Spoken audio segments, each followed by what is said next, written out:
Hi everyone and welcome to Equestrian. Today we're going to be explaining how to sit the canter. To fully understand this topic, we need to look at ours and our horse's biomechanics.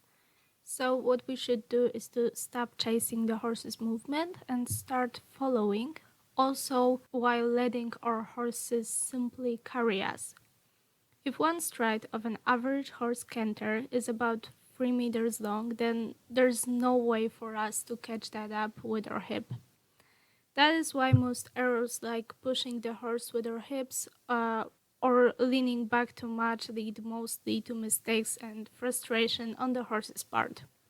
What I would recommend is to turn the situation around, literally. This was a very eye-opening thing for me personally and helped me take a huge step forward in horseback riding.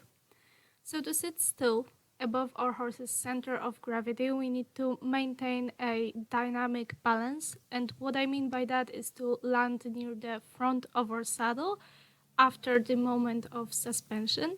So that way we allow the hip to move continuously and we wait for another phase of the horse's canter. The hips are working just like it's shown in the pictures, so front to back, not back to front as most people seem to think at first. To sum that up, we're gonna land on the front end of our saddle. Then we're gonna wait for the suspension phase, and again we land on the front end of the saddle, waiting for our horse to make us move our hip again. That way our hip goes in a circular motion while our balance and gravity center stays in the same place, so above the horse's gravity center. What is the most important about all this is that the rider's hip motion corresponds to the way the horse's hip moves. In that case scenario, nobody is pushing anyone. If you want to extend your gaits, of course you're gonna need to give aids using your seat. While cantering around, we don't want to push our horse with our seat, so that if we need to extend the canter, we've got that aid ready to be used, and the horse doesn't get used to it being used all the time.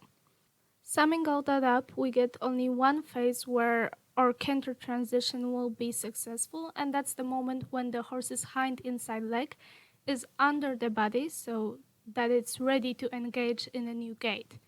In each and every other phase, the horse simply won't go into canter or will end up picking the wrong lead. What's quite interesting is that because of the naturally asymmetrical canter, the aids to picking up this gait are very similar to the ones we use while turning.